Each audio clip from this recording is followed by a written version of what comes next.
Let's say a very good morning to the First Lady of Talk. That's what it says here. Isabel Oakeshott, good morning. Good morning. How are you? I am pretty well, actually, trying to keep up with this endless slew of revelations about Mandelson and Andrew and Epstein.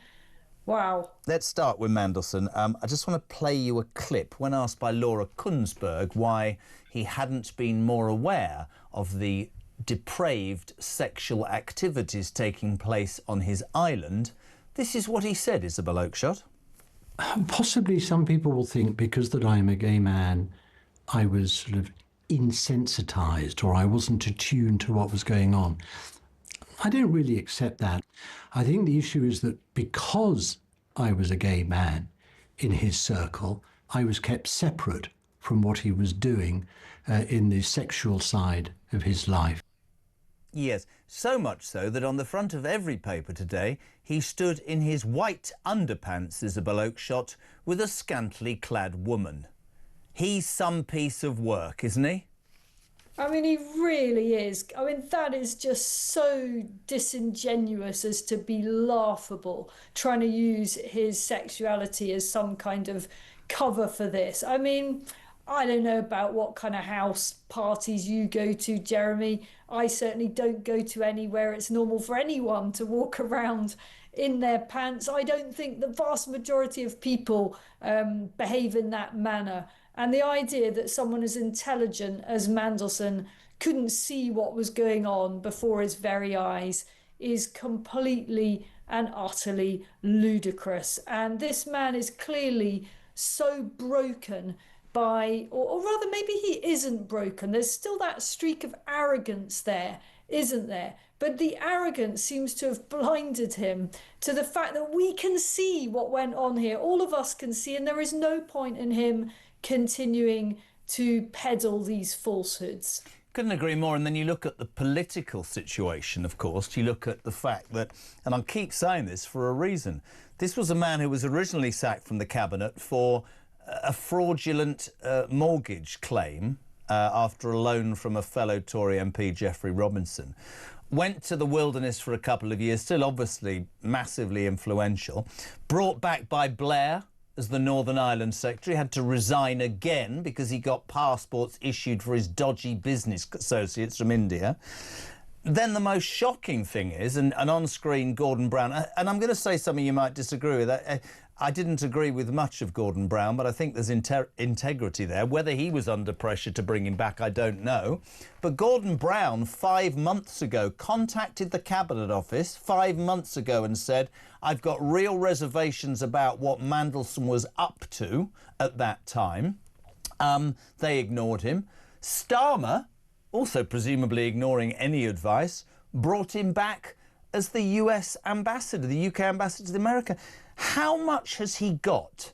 Well, how much has he got on everybody, Isabel? Because it's extraordinary how many lives he's had.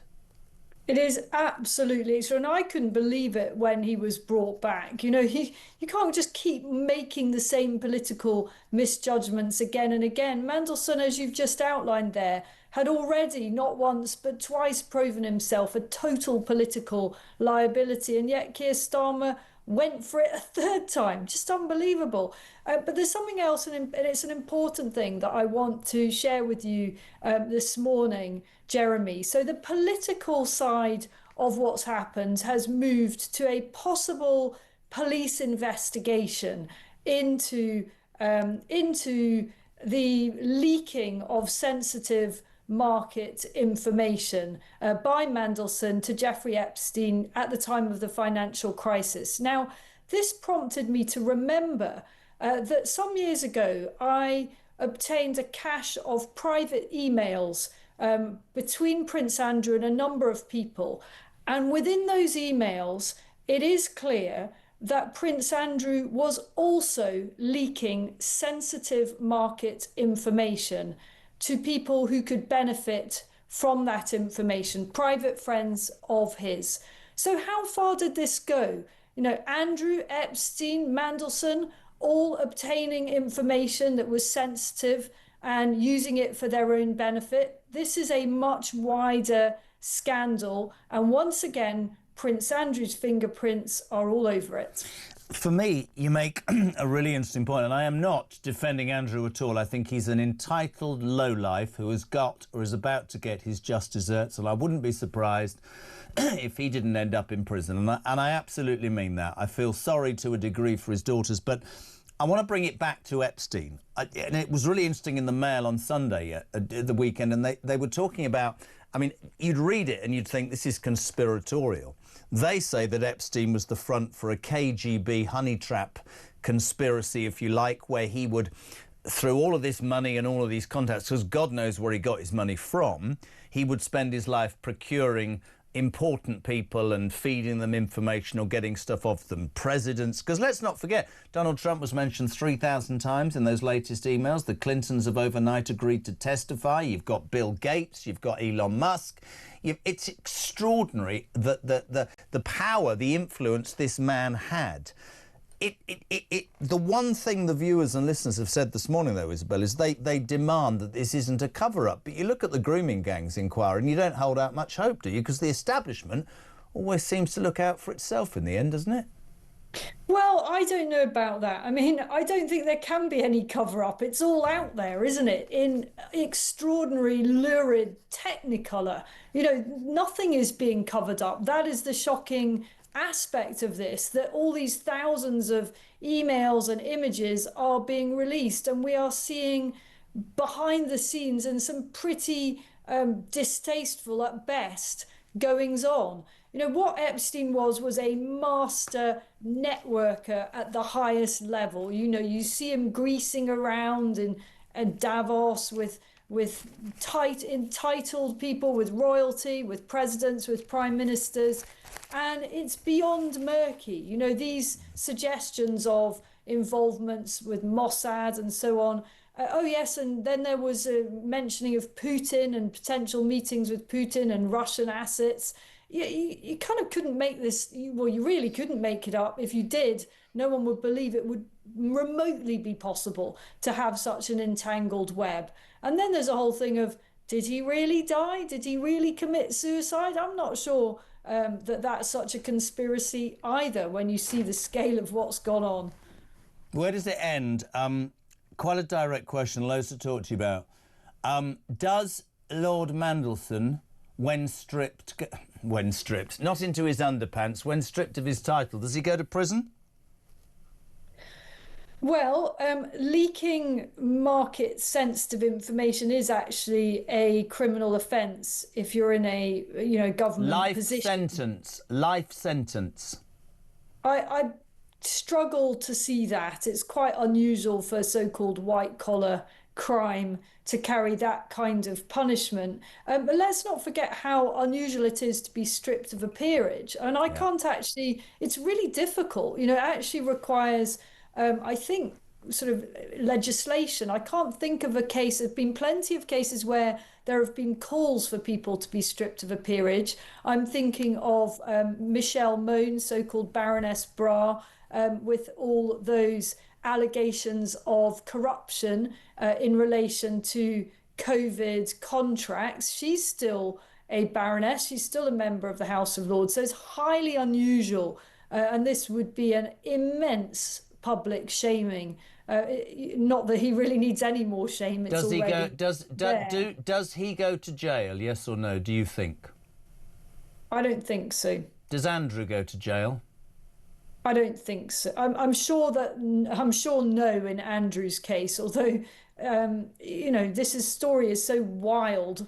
You'd be a fool to make any very cast iron predictions. But I think that there is no way that the royal family would see that happen. And I don't think any government would want to in any way collaborate with the jailing of the late Queen's favourite son. I just can't, realistically, I can't see that happening. Mandelson, I think, is more of a vulnerability on the jail time front. But again, I do feel that is a bit of a distant prospect. What about the Clintons agreeing to testify? That's shocking, isn't it? Bit of pressure there. I mean, this whole thing, is wheeling out of these absolute titans of politics from whatever it was, nearly 15 years ago type thing now. And I just don't know what further more may come out of it. It seems like there's bodies everywhere, doesn't it? Political bodies everywhere. I don't think it's going to go away, and I think it's going to become... it's just going to be a story that's going to get murkier and murkier. The only thing I've ever said about Andrew, and by the way, I've no time for him, I think he's a totally revolting, entitled little prig, but it all has seemed at this point to be on him. Obviously in other countries as well, but you have to think about the breadth of it. You think about, like I said, Elon Musk, Bill Gates, Bill Clinton. Who else is involved in this? Let's bring it domestically if we can. Watch her face, listen to her voice. Junior doctors have voted to keep striking until the summer. Members of the BMA have said, thank you very much indeed for the 28.9% you gave us a year ago. Oh, did you not, Wes Streeting, ask for anything in return? No, you didn't. So I think we might come back again because we're starving. Can you imagine a private sector business that gives anybody nigh on approaching 28.9% and then would keep you on if you went back for more? Unbelievable. I mean, we'd all like a 28% pay rise, wouldn't we? I mean, that is just not a thing in the private sector. No. I am getting so sick of the lie that keeps being peddled about our NHS, that this is really the only system that taxpayers are entitled to have, and the only system that is desirable for patients. You know, politicians keep on pushing this lie, and I think it is completely cruel.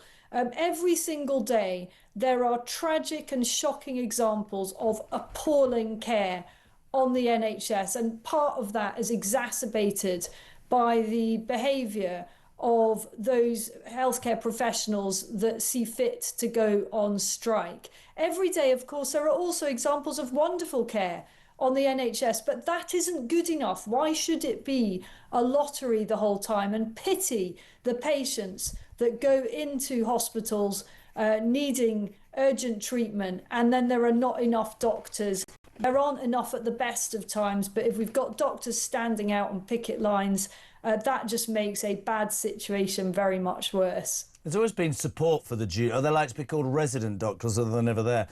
I think that's waning. And I think I'm with you. I mean, I've always believed for many years, which isn't very popular, but then you and I don't do popular, that the NHS needs to be taken off its pedestal and people need to take their rose-tinted spectacles off. We have a much older population. We have a much larger population.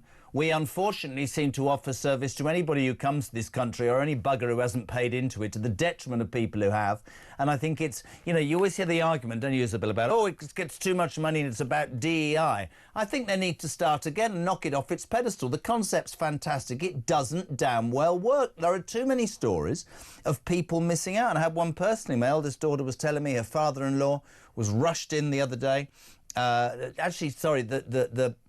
stepdad's father was rushed in a really chronic way, just left in the corridor for 18 hours until they arrived. Literally in agony, being sick, problems with his stomach, just left there with some towels. Absolutely outrageous. Paid tax all his life. Ridiculous. It is completely disgusting. And there are cases like that every single day, often very elderly, very, very weak people who are in no position to advocate for themselves, to fight for better treatment. Now, if they're lucky, they've got relatives who stand up and make a fuss and push and push and push to get their loved ones off those trolleys in corridors and into some kind of dignified setting. But the idea that we are lucky to have a system that continually delivers care of that substandard quality is completely for the birds. And I don't think many people, I really don't think many voters continue to believe it, actually. I think the NHS is no longer on its pedestal, but it is politicians who keep on trying to frighten people into thinking that if we didn't have the NHS exactly as it is now, then we'd all have to pay insurance and we'd turn up at hospital with our heads falling off and be told to hand over our credit card before we got emergency care. That is a total and utter lie. The vast majority of countries as rich as ours, or equivalent countries to ours, deliver very good healthcare with a different funding model that does not require patients to hand over a credit card in the A&E department. How do you? I mean, while we're on it, what is the improvement? How do you do it quickly? What is the answer? More money, less money, more organisation, less. It isn't actually about more money. It's about the existing money reaching the right places and being managed efficiently. I mean, the waste and inefficiency in the NHS is absolutely off the dial. It's that whole thing where those in charge of budgets seem to think that if it's public money, it's not real money. So there's that. It just needs a whole different funding model. That doesn't mean more money, and it doesn't mean, crucially, taxpayers finding that they are not able to obtain healthcare that is free at the point of delivery. You only have to look at systems in France, in Germany, in Israel, in so many other comparable countries. They cannot believe the type of healthcare that we have. They can't believe that people would be left on trolleys. They can't believe that elderly gentlemen... It doesn't make any sense. It's abhorrent. Before you go, we love taking a call together, don't we, Isabel? Say yes, Jeremy. We do, Jeremy. Brilliant. Dan in Liverpool, good morning. Isabel Oakeshott's with me. How are you? Oh, good morning, Jeremy. May I say, has Richard Tice got you that ring yet, Isabel? Has he got me the ring? Absolutely not. However, we did go looking, and we found one, but unfortunately, it was concluded that it would not meet the Jeremy Kyle test as not being quite big enough. Right, so sorry, I was going to talk about Operation Ring at the end. There was me being professional. This has been brought up by Dan in Liverpool. So Richard Tice proposed to you on one knee on Boxing Day. Took him till New Year's Eve to get back up again. A man with a few quid, not. He has not as yet, ladies and gentlemen, February, bought a ring. But you've just announced you went ring shopping. What, at the weekend? We did, yeah. We had a bit of a look around and we found something. Did you go to my little man down by Jumeirah that I gave him the number of? Did you go there? Well, we were actually in the very romantic city of Vienna, which is a lovely place to look at jewellery. But we didn't find anything that quite ticked the box. And when we found this lovely little ring, I think we both concluded that you, I'm afraid, Jeremy, would not have approved. It just wasn't quite sparkly enough. Isabel, you need to go as big as possible. Right, Dan, back to you, mate. Thanks for bringing that up. Jeremy, I really want to know, and I want you to convince me, why shouldn't I phone my manager right now, leave my job and go on the dole? Because right now it feels that in this country, unless you're, and I'm really sorry if this upsets people, unless you're a child killer, mother killer, MP or child paedophile, the government will bend over backwards for you, where people like me, we want to go around. I climb poles every time. I don't know if that pole's going to fall down and I'm going to end up having a phone call to my wife and kids saying, oh, sorry, your husband's dead because one of the telephone poles snapped on him. What's going on with this country? I have to say, Dan, I appreciate the call. Isabel, I know the line's not great, but this is on the back, right, of a study at the weekend that told us that more than 6 million working Brits underlined would be better off giving up and going on benefits. And in that moment, you say to yourself, for Christ's sake, it was not meant to be a career choice. It was supposed to be a safety net for those less fortunate. Benefits Britain is the real reason we're on our arse. And nobody, it seems, is courageous enough to admit that and do something about it. There are feckless, lazy people who need calling out. Can I put it a different way? That a benefit system shouldn't just be a safety net, it should be a trampoline. It should be something you can bounce back up from. And other countries, again, seem more than capable of operating systems that are designed only to look after people for as long as they truly need it. Not cruel systems that disadvantage people who've got epilepsy or cancer or other serious conditions, but systems in which citizens pay in and they get out what they pay in and only more than what they've paid in cases of true need. And there is not a kind of culture in the most successful economies of people choosing welfare as some kind of lifestyle choice. Completely agree. Operation Ring will continue. We might need to speak to you several times this week because I'm getting quite traumatised about the lack of an engagement ring. I mean, I know what's going on here. He's just taking his time because he's tight and because he doesn't want to commit. I think you should dump him. No. Oh, wow. OK, I'll pass that on. We'll see what reaction we get. I don't mean that at all, but he needs to pull his finger out, honestly. He's going to be left behind. Isabel, thank you very much indeed. What is it, 9:25? We're live across the UK.